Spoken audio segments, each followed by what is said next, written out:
My mother told the entire neighborhood I was moving home to nurse them, presenting me with a cleaning schedule the moment I walked in. I didn't argue. I just left, called Mrs. Higgins, and put my house on the market. They found out when the sign went up.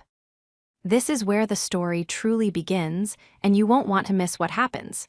Make sure you're subscribed to see it through to the end. We're always curious. Where in the world are you all watching from today? Let us know in the comments. I was running on fumes. That is the only way to describe the physical and mental state I was in when I pulled my car into the driveway of my parents' house that Sunday afternoon. It had been a grueling 6 weeks at work, launching a massive user experience overhaul for a fintech client that required 16-hour days, endless Zoom calls across 3 time zones, and a diet consisting entirely of lukewarm coffee and panic. I was a senior UX researcher, a job that paid incredibly well but demanded a piece of your soul in return during crunch times. I had barely slept in 48 hours. My skin felt tight and papery, my eyes were burning, and frankly, I just wanted my mom's roast chicken and a few hours of mind-numbing silence in the home I grew up in. I sat in the car for a moment, gripping the steering wheel, trying to muster the energy to unbuckle my seatbelt. I looked at the house, a pristine 2-story colonial that my parents, Martha and Albert, kept manicured to an inch of its life. It usually felt like a sanctuary, a place where time stood still. Today, however, there was an odd energy about it. The curtains in the front bay window twitched. I saw a shadow move. It was likely just my mother checking for my arrival, but in my heightened state of exhaustion, it felt predatory. I finally stepped out, the cool autumn air doing little to wake me up. I walked up the path, my boots clicking on the pavement, dragging my feet slightly. I was 32 years old, a homeowner, a successful professional, and yet, walking to that front door, I felt a strange regression, like I was a teenager coming home past curfew. I didn't even get to turn the knob. The door swung open before I could touch it. "She's here," my mother, Martha, announced, not to me but to the empty hallway behind her. She turned back to me, her smile tight, practiced, and lacking any genuine warmth. She wasn't wearing her usual Sunday apron. She was dressed in a stiff blazer and slacks, her hair coiffed into a helmet of hairspray. "Claire, you're late. We have a schedule to maintain." "Hi, Mom," I managed, my voice raspy. I stepped inside, dropping my purse on the entryway bench. "Sorry, traffic was a nightmare, and I had to send one last email before I left. I'm exhausted." "Well, get used to the traffic, dear," she said breezily, closing the door behind me with a decisive click. "Although, I suppose you won't be dealing with it much longer once you settle in." I paused, one boot halfway off. "What?" "Dinner is on the table," she said, ignoring my question and turning on her heel. "Your father is waiting. We have a lot to go over before the movers get here next week." My brain, sluggish and fogged with sleep deprivation, couldn't process the sentence. "Movers?" I followed her into the dining room, the smell of roast chicken turning my stomach rather than comforting it. My father, Albert, was seated at the head of the table, looking uncomfortable. He was a retired actuary, a man who had spent his life avoiding conflict by simply ceasing to exist in any room my mother occupied. He offered me a weak, apologetic smile. "Sit," Martha commanded, pointing to my usual chair. But there was something on the placemat. It wasn't a napkin or silverware. It was a clipboard. I stared at it. A laminated sheet of paper titled CLAIRES Daily Responsibilities, Draft 1, sat on top. "Mom, what is this?" I asked, my voice trembling slightly, not from fear, but from a rising, hot confusion. "We told the neighbors yesterday," Martha said, pouring herself a glass of iced tea with steady hands. "Mrs. Gable was asking about your little struggles in the city. I told her the good news, that you finally decided to be sensible, give up that cramped rental of yours, and move back home to take care of us. It really is the best solution for everyone. We get the help we need around the house, and you get to save money and get back on your feet." I felt the blood drain from my face. My struggles, my rental. "Eat your potatoes, Claire," she said, cutting her meat with surgical precision. We can discuss the basement renovation after you've signed the agreement. The betrayal hit me harder than the exhaustion. It wasn't just a misunderstanding. It was a narrative. A completely fabricated reality she had constructed and sold to the world while I was busy working myself to the bone. She hadn't asked me. She had told me. And looking at her calm, expectant face, I really. Zed, she genuinely believed I had no choice. I looked down at the clipboard again. The text swam before my eyes, but certain phrases jumped out at me, bold and demanding. 06:00 a.m. Prepare father's low-sodium breakfast. 08:00 a.m. 10:00 a.m.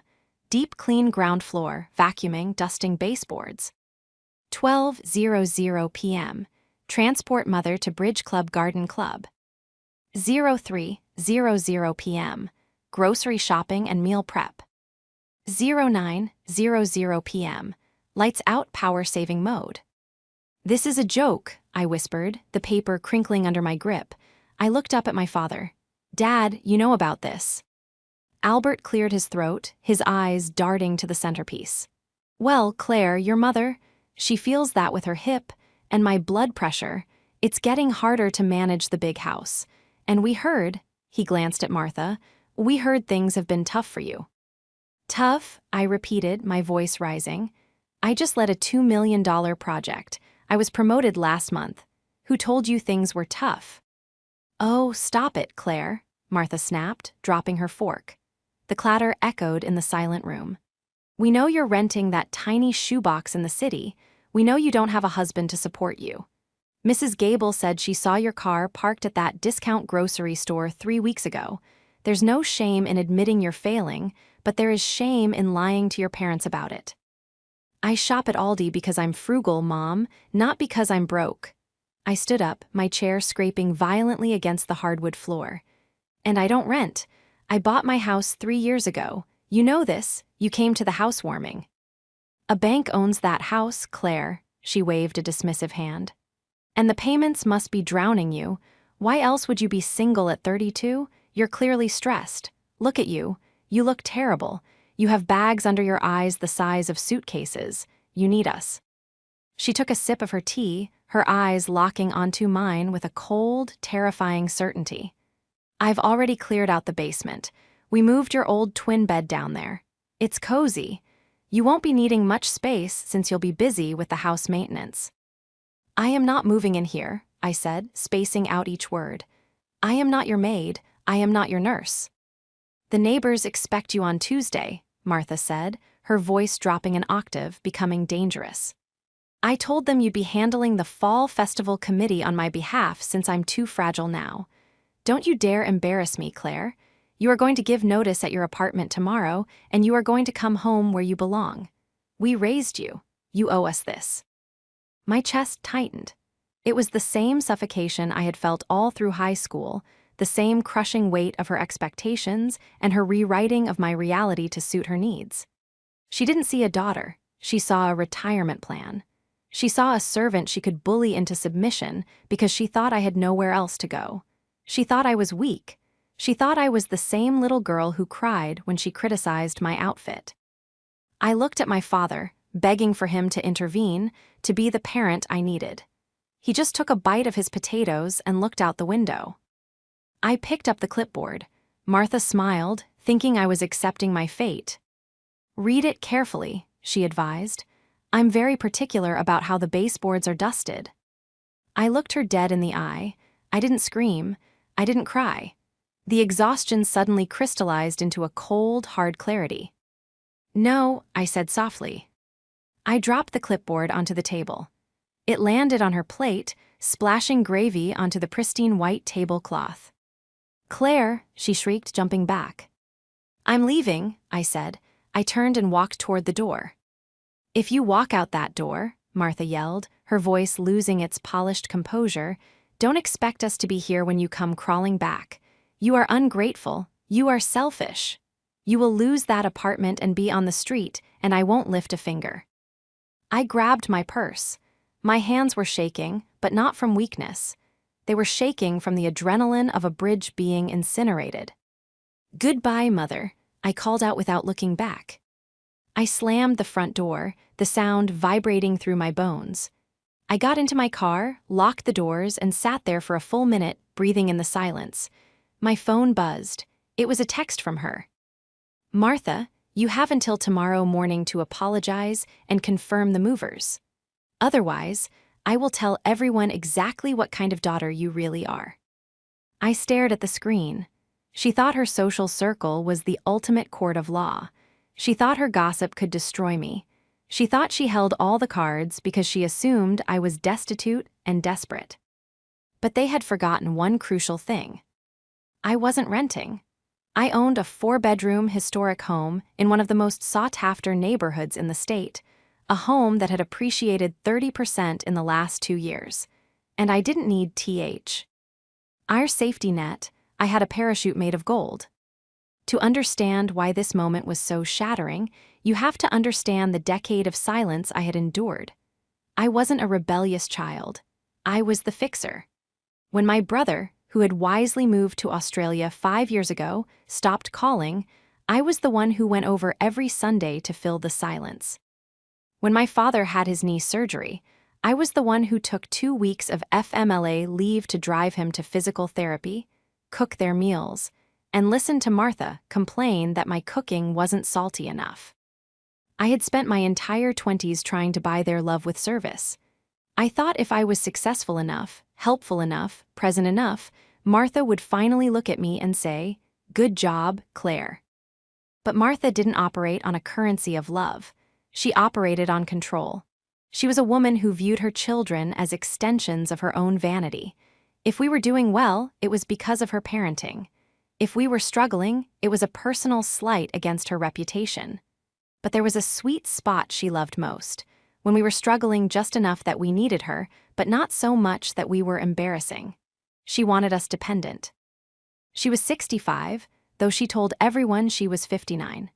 She was a homemaker who hadn't cleaned her own house in 20 years. Relying on a rotation of cleaning services, she would inevitably fire for incompetence after a month. She spent her days chairing committees for the local homeowners association, terrorizing the neighborhood with fines for grass that was a 1/4 inch too tall. And lately, her health complaints had become convenient. "Oh, my vertigo is acting up," she would say whenever the dishwasher needed unloading. "My arthritis is terrible today," she would moan when the garden needed weeding. Yet she could play 18 holes of golf on a Tuesday without a grimace. She could dance for 3 hours at a wedding. The frailty only appeared when work needed to be done. This new plan, the caretaker plan, was her masterpiece. I realized as I drove away from the house that this wasn't a sudden decision. She had been laying the groundwork for months, the hints about the house being too big, the questions about my finances that were disguised as concern. "Are you sure you can afford that heating bill, dear?" She had been waiting for a moment of weakness. And she thought she found it. She saw my exhaustion, my weight loss from the project stress, and my single status, and she constructed a reality where I was a failure who needed to come home. It was brilliant in a sick, twisted way. By telling the neighbors I was moving in, she locked me in socially. If I didn't move in, I wasn't just an independent adult. I was the cruel daughter abandoning her ailing parents after promising to help. She had weaponized her social circle against me. I pulled over into a gas station parking lot, my heart still hammering against my ribs. I needed to think. I needed to scream. But mostly, I needed to make sure she could never, ever try to claim ownership of my life again. I looked at my phone, another text from her. "Martha, Mrs. Gable just brought over a casserole for your welcome home dinner. I told her you were just running a quick errand. Don't make me a liar, Claire." She was doubling down. She was betting the house, literally, on my compliance. I scrolled through my contacts until I found the name I was looking for. Mrs. Higgins. Mrs. Higgins was the premier real estate agent in my city. She was a shark in a Chanel suit, a woman who could sell a haunted house to a ghost hunter for asking price. She was also the woman who had helped me buy my rental 3 years ago. I pressed call, It was Sunday evening, but sharks don't sleep. Claire, Mrs. Higgins' voice was crisp and warm. To what do I owe the pleasure? Please tell me you're finally ready to sell that investment property. The market is insane right now. I took a deep breath, watching the sun set over the gas station pumps. Not the investment property, Mrs. Higgins, I said, my voice steadying for the first time all day. I want to sell my primary residence, the Victorian. There was a pause on the line. Your home, Claire honey, you love that house, you just finished the kitchen. I know, I said, a tear finally escaping and rolling down my cheek. But I need to move far away, and I need to do it fast. Where are we talking? She asked, her tone shifting instantly to professional assessment. London, I said. The idea had been in the back of my head for months. My company had a UK office that was begging for senior researchers. I had been too afraid to leave my parents, too afraid to be too far away in case they needed me. London is lovely, Mrs. Higgins said. When do you want a list? Now, I said. Tonight. I want the sign in the yard tomorrow morning. And Mrs. Higgins. Yes. I need you to price it F. Or a bidding war. The silence of my house that Monday morning was a stark, beautiful contrast to the chaos Martha had tried to inflict upon me the night before. I woke up not to a generic alarm or a screaming mother, but to the soft, rhythmic hum of my own refrigerator and the pale gray light filtering through the linen curtains I had hand-selected 6 months ago. I lay in bed for 20 minutes, just breathing. My phone, which I had silenced the moment I drove away from my parents' driveway, was vibrating angrily on the nightstand. I didn't need to look at it to know what was happening. Martha would have moved from the helpful mother phase to the martyr phase and was likely currently transitioning into the vengeful deity phase. I finally picked it up, 53 notifications. 14 missed calls from Mom, 3 from Dad, 36 text messages. I scrolled through them, detached, as if reading a case study for a psychology class. Martha 9:03 p.m. You are making a terrible mistake. I have already bought the special detergent for your sheets. Martha 10:15 p.m. Dad is crying. I hope you're happy. You're killing him. Martha 6:00 a.m. I'm coming over there at 9 a.m. to help you pack. Clearly, you are overwhelmed and not thinking straight. We will sort this out. I sat up, the cold dread in my stomach hardening into something useful, resolve. No, I said aloud to the empty room. You are not coming over. I didn't reply to her. Instead, I opened my laptop and dialed into the one call that actually mattered. David, I said when my boss's face popped onto the screen. He looked surprised to see me. I wasn't scheduled to be online for another 2 hours. Claire, everything okay? You look like you've slept about 3 hours, David said, leaning back in his chair. I thought you were taking a personal day after the launch. I am, I said, my voice steady. But I needed to talk to you first. Remember that transfer to the London office? The position in the Shoreditch branch leading the EMEA research team. David hesitated. Yeah, of course. We've been trying to fill that for 3 months, but you said you couldn't take it because of family obligations. My obligations have changed, I said. Is the offer still on the table? Claire, you're our top researcher. If you want it, it's yours. But the relocation package requires a minimum 2-year commitment. It's a big move. I know, I said. I can be on a plane in 2 weeks. I just need the paperwork sent over today. David paused, studying my face on the screen. He must have seen the desperation I was trying to hide, or perhaps the steely determination that had replaced it. Okay, I'll have HR express the DocuSign to you by noon. Welcome to London, Claire. I closed the laptop and exhaled, a long, shuddering breath that seemed to empty my lungs completely. I had done it. I had pulled the ripcord. But escaping Martha wasn't just about geography, it was about assets. She thought I was drowning in debt. She thought I was renting a shoebox. She relied on those lies to maintain her power over me. If I left without closing the loop, She would spend the next 10 years telling the neighbors I had fled the country to avoid my creditors. I needed to liquidate. At 10:00 a.m., Mrs. Higgins pulled into my driveway in her silver Mercedes. She stepped out, looking immaculate in a cream pantsuit, eyeing my front garden with professional approval. "The hydrangeas are coming in beautifully, Claire," she said as I opened the door. She walked in, her heels clicking on the hardwood I had refinished myself 2 summers ago. She looked around the living room, taking in the crown molding, the custom built-ins, the sheer value of the property. "You know, when you said you wanted to sell, I thought you were having a quarter-life crisis. But seeing the market data this morning, you're going to make a killing." "I need it moved fast, Mrs. Higgins," I said, leading her to the kitchen. "I'm not looking for top dollar if it means sitting on the market for 3 months. I want a bidding war, and I want to be in escrow in 10 days. Mrs. Higgins set her briefcase on the quartz island. "Honey, with the inventory this low in your school district, we list on Thursday, do an open house Sunday, and you'll have multiple offers over asking by Monday night. But I have to ask, does your mother know?" Mrs. Higgins knew Martha. Everyone in town knew Martha. Martha had once tried to get Mrs. Higgins fired from the garden club because she brought store-bought cookies to a fundraiser. "She thinks I rent," I said quietly. "She thinks I'm broke. She thinks I'm moving into her basement to be her maid." Mrs. Higgins paused, her hand hovering over her iPad. Her eyebrows shot up into her hairline.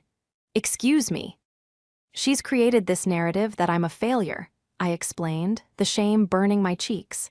"She's telling everyone, if she finds out I'm selling Thai's place for a profit and moving to London, it destroys her story. She'll try to stop me." Mrs. Higgins' expression shifted from professional realtor to conspiratorial ally. A slow, shark-like smile spread across her face. "So, we need to be discreet with the signage." "No," I said, a dark satisfaction blooming in my chest. "Put the sign up. Put the biggest sign you have right in the front yard. Let her see it. Let her think the landlord is kicking me out. It'll only make her more confident." "And when she calls me?" Mrs. Higgins asked. "If she calls you," I said, "tell her nothing, until the ink is dry." "Understood," Mrs. Higgins said, tapping her screen. "Let's get this house sold." The sign went up on Wednesday morning. By Wednesday afternoon, the enemy was at the gates. I was in the middle of packing my library, wrapping my collection of vintage sci-fi novels in bubble wrap, when I heard the aggressive pounding on the front door. It wasn't a knock, it was a demand. I froze. I checked the security camera feed on my phone. "Martha." She was standing on the porch, wearing her concerned mother face, eyebrows pinched, lips pursed, but her body language was pure aggression. She was peering into the sidelight window, trying to see inside. I debated not answering, but if I didn't answer, she would call the police and claim I was suicidal. I had seen her do it to a neighbor once. I opened the door, but I stood in the frame, blocking her entry. "Claire," she pushed past me before I could speak, her shoulder checking mine with surprising force. She marched into the hallway, her eyes scanning the stacks of boxes I had lined up against the wall. "Thank God, you're packing." She let out a dramatic sigh of relief, placing a hand over her heart. "I was so worried when you didn't answer. I thought you were going to be stubborn and wait until the sheriff came to evict you." I closed the door slowly, turning to face her. "Mom, what are you doing here?" "I came to supervise," she said, running a finger along the top of a box. "And to make sure you aren't bringing any junk. The basement is small, Claire. You can bring your clothes, obviously, but this," she gestured to my books. "We don't have room for dusty old books. You can donate them, or just leave them for the landlord to deal with." "I'm not leaving them," I said, my voice tight, "and I'm not moving into the basement." Martha laughed, a high, tinkling sound that grated on my nerves like sandpaper. "Oh, stop it. We've already discussed this. The neighbors know you're coming on Saturday. Mrs. Gable has already organized a meal train for us to help you settle in, since you'll be so busy with the cleaning schedule." She walked into the living room, looking around with a sneer. "God, this place is depressing. Why you wasted money painting these walls is beyond me. And that light fixture? Hideous. It's a good thing you're leaving. This place was never really you, was it? I chose that fixture, I said, stepping into the room, and I painted these walls. Well, it shows, she said dismissively. Now grab your coat. I need you to come with me to the pharmacy. My prescription is ready and my knee is just killing me today. You can drive. It'll be good practice for next week. She turned back to me, expecting compliance. She expected the slumped shoulders, the resigned sigh, the nod of the head. She expected the daughter she had trained to be a servant. Instead, I crossed my arms. No. The word hung in the air between us. Martha blinked, her smile faltering. Excuse me. I'm not driving you to the pharmacy, I said. I have a lot of work to do, and I am not moving into your basement on Saturday. Claire, she said, her voice dropping to that dangerous whisper. Do not test me. I know you're embarrassed. I know it's hard to admit you failed, but playing hard to get isn't going to change the facts. You have no money, you have no home, you have nowhere else to go. I have a job, I said, a very good job. A job that clearly doesn't pay enough to keep a roof over your head. She snapped, gesturing to the window where the for sale sign was visible. The sign is in the yard, Claire. You're being evicted. Stop lying to me. That sign doesn't mean I'm being evicted, I said, the anger finally bubbling over, hot and sharp. It means I'm selling. I own this house, Mom. I've owned it for 3 years. And I'm selling it because I'm moving to London. Martha froze. She stared at me, her brain trying to process the information and rejecting it instantly because it didn't fit her narrative. London, she repeated, as if I had said I was moving to Mars. Don't be ridiculous. You can't even afford rent in this suburb. How are you going to live in London? I was transferred, I said, enjoying the look of confusion on her face. My company is moving me. They're paying for everything. And when this house sells, I'll have a very healthy nest egg. So Oh, I won't be dusting your baseboards. I won't be driving you to Bridge Club. I'm going to be living in Europe. Martha's face went through a complex series of contortions. Shock, then denial, then pure, unadulterated rage. You're lying, she spat. You're making this up to hurt me. You're just like your brother, selfish, delusional. I have the plane ticket, Mom, I said calmly. I leave in 2 weeks. She stared at me for a long moment, breathing heavily. Then, a mask slammed down over her face. The rage vanished, replaced by a cold, pitying smile. Oh, Claire, she said softly, shaking her head. You really are sick, aren't you? London, a transfer, you've clearly had a breakdown. This is just a fantasy you've concocted to cope with the shame of losing your apartment. She walked back to the door. I'm going to go home and call Dr. Evans.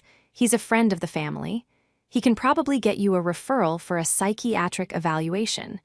We can't have you flying off to Europe in the middle of a manic episode. Get out, I whispered. I'll see you on Saturday, Claire, she said, opening the door. And don't worry, we'll tell the neighbors you're just confused. We'll keep your little London story between us. She slammed the door. I stood there, shaking. She didn't believe me. Or rather, she refused to believe me because the truth was too inconvenient. She was going to spin this. She was going to tell everyone I was insane. The smear campaign began before her car even left my street. By Thursday, I had received texts from 3 cousins I hadn't spoken to in years. Cousin Sarah, hey Claire, just heard from Aunt Martha about what you're going through. Just want you to know there's no shame in seeking mental help. We love you. Uncle Bob, Claire, please listen to your mother. She only wants what's best. Don't run away. She was nuking my reputation. She was painting me as unstable, manic, and incompetent. She was telling the family I was having a breakdown and creating delusions of grandeur about a fake job in London to hide my financial ruin. It was a masterclass in triangulation. If I tried to defend myself, I would look defensive and manic, confirming her story. If I stayed silent, her story stood as truth. But her desperation exposed something else.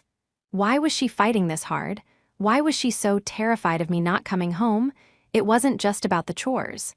Martha was lazy, sure, but she was also cheap. I decided to do a little digging of my own.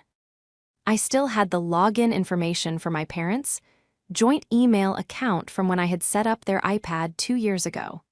I knew it was an invasion of privacy, but they were currently trying to have me committed, so I figured all bets were off. I logged in and started scrolling. I ignored the Bridge Club newsletters and the political spam. I went straight to the sent folder. I found an email chain from 3 weeks ago with a staffing agency. Subject: replacement for Maria. Agency rep: Mrs. Peterson, as we discussed, we cannot send another aide to your home. Maria filed a formal complaint regarding verbal abuse and unreasonable working conditions. You also have an outstanding balance of $3,400 for the last 2 months of service. Martha's reply: Maria was incompetent and a thief.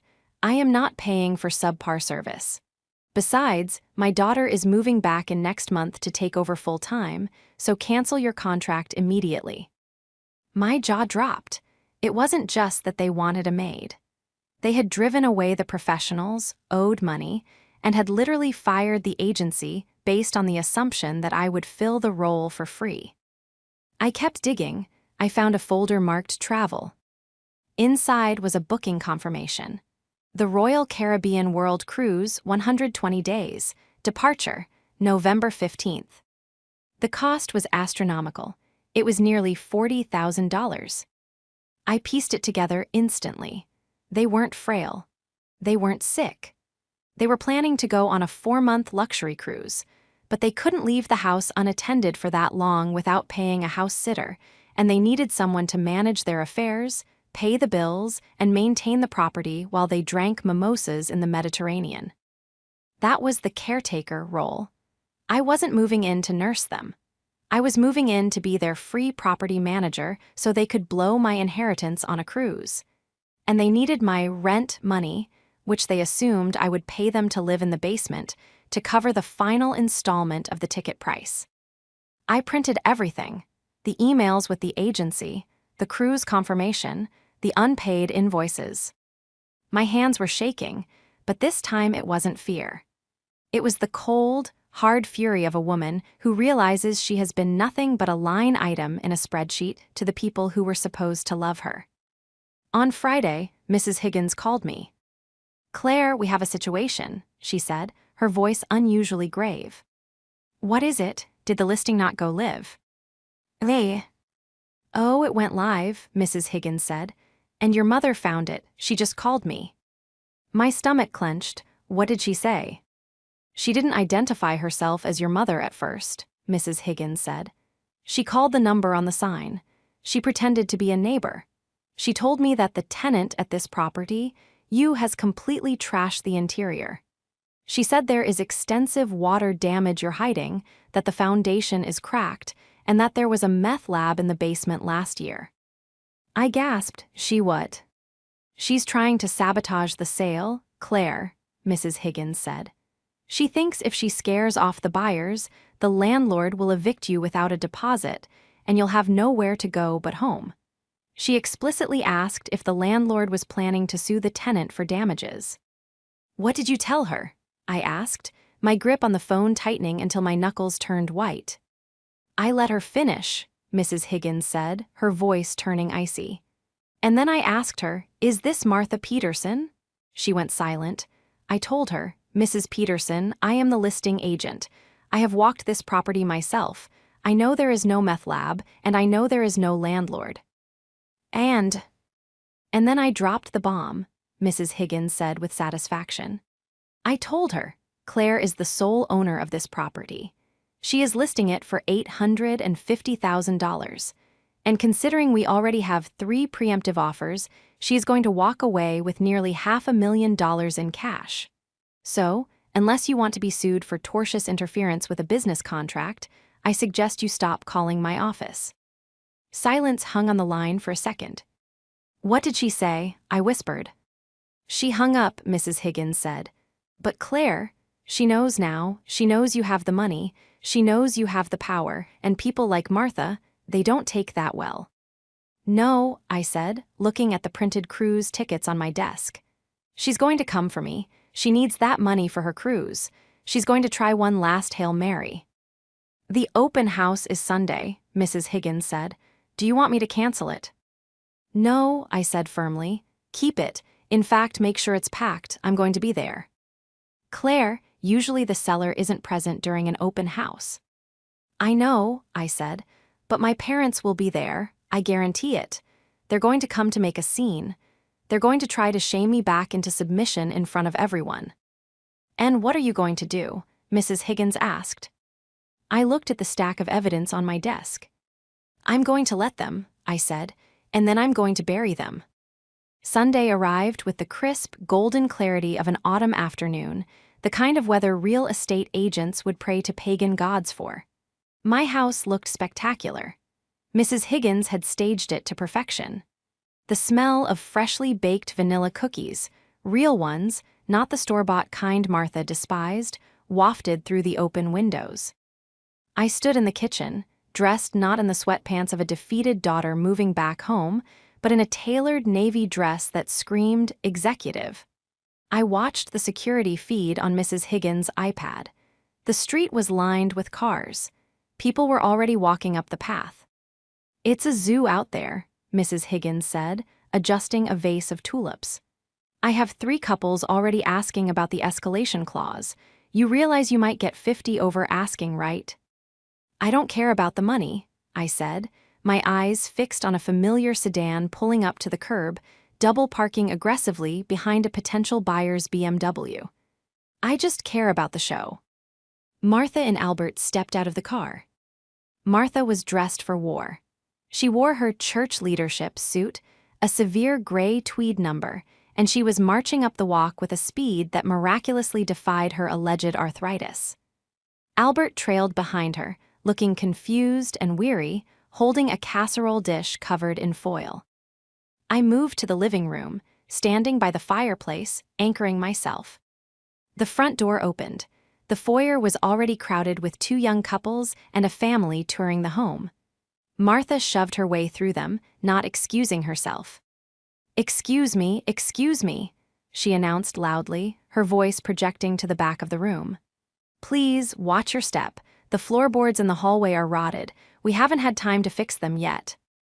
The room went silent. The young couple near the door looked down at their feet in alarm. Mrs. Higgins stepped forward, her smile tight but professional. Mrs. Peterson, she said, her voice steel-wrapped in velvet. Welcome. As I told you on the phone, the inspection report is pristine. The floors are solid oak, installed last year. Martha ignored her. She scanned the room until her eyes locked on me. She didn't look like a mother seeing her daughter. She looked like a general seeing a deserter. Claire, she exclaimed, rushing over and placing a hand on my forehead, playing tea. Oh, the audience. Oh, honey, look at you, you're feverish. I told you this was too much stress. You're confused. She turned to the room, addressing the stunned buyers. I am so sorry, everyone. My daughter is having a difficult time. This listing is a mistake. She's not actually selling. She's in the middle of a severe mental health episode, and we're taking her home to get the care she needs. Please, you can all go. The open house is canceled. A murmur rippled through the crowd. I saw the doubt creeping into their eyes. This was her power, the ability to sound so reasonable, so concerned that reality bent around her. Dad, I said, my voice cutting through the murmurs. I didn't look at Martha. I looked straight at my father, who was standing by the door, still holding the casserole, looking mortified. Dad, put the casserole down. Claire, maybe we should just go outside and talk, Albert mumbled, his eyes darting around the room. No, I said, stepping away from Martha's touch. We are going to talk right here. I turned to the room. I am the owner of this property. I am of sound mind. I am a senior UX researcher for a Fortune 500 company, and next week I am transferring to our London headquarters. My mother is lying to you because she is trying to force me to move into her basement to be her unpaid servant.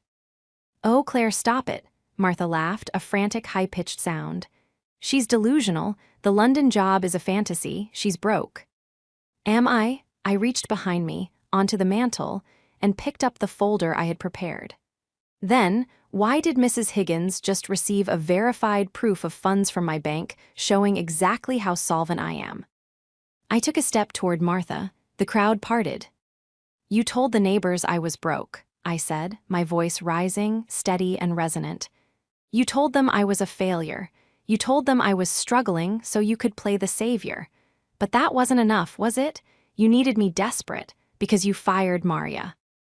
Martha's face went pale. I didn't fire Maria, she quit." "I have the emails, Mom." I held up the printout. "I have the email where you called the agency, refused to pay the $3,000 you owed them, and told them to cancel the contract because, and I quote, 'My daughter is moving back in next month to take over full-time.'" I looked at my father. "Did you know that, Dad? Did you know she fired the aide because she planned on me doing it for free?" Albert looked at Martha, his expression shifting from embarrassment to shock. "Martha, you told me the agency went bankrupt." "She lied, Dad," I continued, relentless. "Just like she lied about why she needs me there. She's not sick, she's not frail, she needs a house sitter." I pulled out the second piece of paper, the cruise confirmation. "The Royal Caribbean World Cruise," I read aloud. "Departing November 15th, 4 months, first-class stateroom. Total cost $38,400. The room gasped. I wasn't imagining it. A legitimate gasp went through the potential buyers. "You can't afford that ticket on your pension, can you?" I asked, staring her down. "That's why you needed me in the basement. You were going to charge me rent to live in my own childhood home, weren't you? My rent was going to pay off the final installment of your vacation while I scrubbed your toilets and mowed your lawn." Martha was trembling now. Her narrative was disintegrating in real time. She looked around for an ally, but the neighbors, Mrs. Gable was actually standing in the foyer, having wandered in, were looking at her with open mouths. "You ungrateful little brat," Martha hissed, dropping the facade entirely. Her face twisted into a snarl. "After everything I did for you, we raised you, you owe us. You are selfish. You are leaving your parents to rot while you run off to Europe." "I am not leaving you to rot," I said calmly. "I am leaving you to live the life you can actually afford. If you want a caretaker, hire one, but you won't be using me." I turned to my father. He was staring at the cruise receipt in my hand, then at Martha. He looked like a man waking up from a 30-year coma. "Martha," Albert said, his voice surprisingly deep. "You booked the world cruise. You told me we were just going to visit your sister in Florida." "It was a surprise, Albert," she snapped. "I was handling it." "With Claire's money?" Albert asked. "By turning our daughter into a servant?" "She has plenty of money," Martha screamed, gesturing at my house. "Look at this place. She can afford to help us. She's selfish." "No," Albert said. He set the casserole dish down on a pristine white ottoman. It made a dull thud. "She's not selfish. We are." He looked at me, tears welling in his eyes. "Claire, I didn't know. I swear to you, I didn't know she fired Maria. I didn't know about the cruise." "I know, Dad," I said softly. "Get in the car, Albert," Martha commanded, sensing she was losing control of her primary asset. "We are leaving. Clearly, Claire is having a breakdown and needs space." "No," Albert said. Martha froze. "Excuse me." I said no. Albert straightened his spine. He looked at Mrs. Higgins. "Ma'am, is this house still for sale?" Mrs. Higgins nodded slowly. "It is." "Good," Albert said, "because my daughter deserves every penny." He turned to Martha. "I'm not going on the cruise, Martha, and I'm not going home with you right now. I'm going to stay and help Claire pack." "You can't," Martha shrieked. "You can't leave me, my hip." "Your hip is fine," Albert said, his voice flat. "You played tennis on Tuesday. I saw the racket in the trunk." Martha stood there, stripped of her lies, stripped of her power, surrounded by strangers who now knew exactly who she was. She looked small. She looked pathetic. Fine, she yelled, turning on her heel. Fine, be miserable, both of you, see if I care. She stormed out of the house. The front door slammed. Silence descended on the room for a heartbeat. Then, Mrs. Higgins cleared her throat. Well, she said to the room at large, clapping her hands together. As you can see, the seller is highly motivated and the title is clear. Who wants to see the primary suite?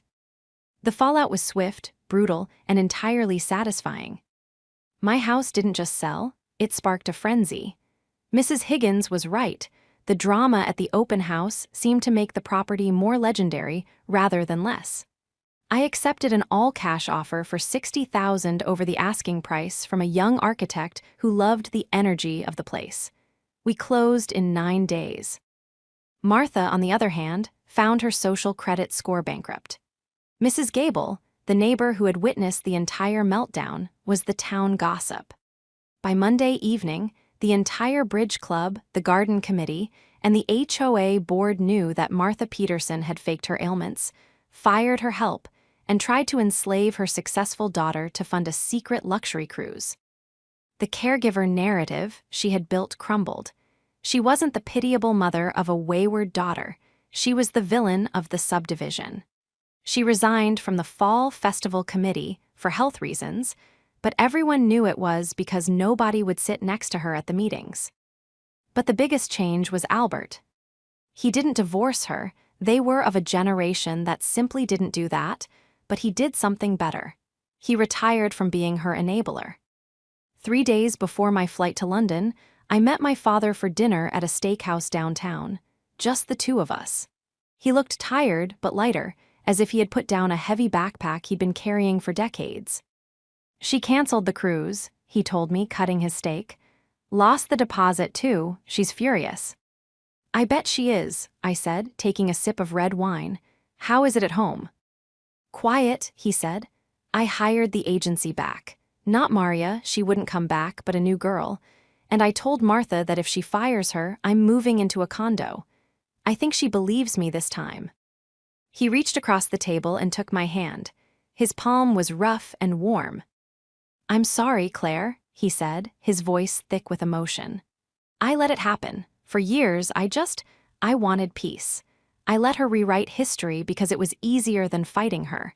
But when I saw you standing there in your living room, fighting that whole room of people just to be heard, I realized I had failed you. You're here now, Dad, I said, squeezing his hand. That's what matters.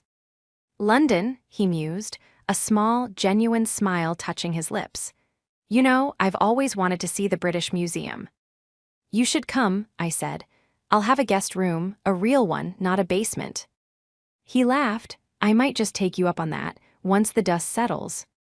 The day I left was overcast, a typical gray autumn day. I stood at the gate in the airport, my passport in one hand, my boarding pass in the other. I looked at my phone one last time. There was a text from Martha. Martha, I hope you're happy. The neighbors are still whispering. If you want to make this right, you can send a check for the cruise deposit you made me lose. I didn't feel anger, I didn't feel guilt, I just felt done.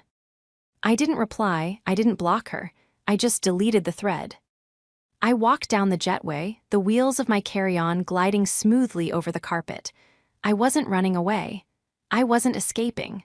I was ascending. I had my career. I had my money. I had my dignity. And as the plane lifted off the tarmac, banking over the city that had tried to keep me small, I looked down at the sprawling suburbs one last time. Somewhere down there, in a pristine colonial house, Martha was probably dusting her own baseboards, waiting for a daughter who was never coming back. I ordered a champagne from the flight attendant. What's the occasion? She asked kindly as she poured the sparkling liquid. I clinked my glass against the coaster and smiled. Freedom, I said, pure, unadulterated freedom.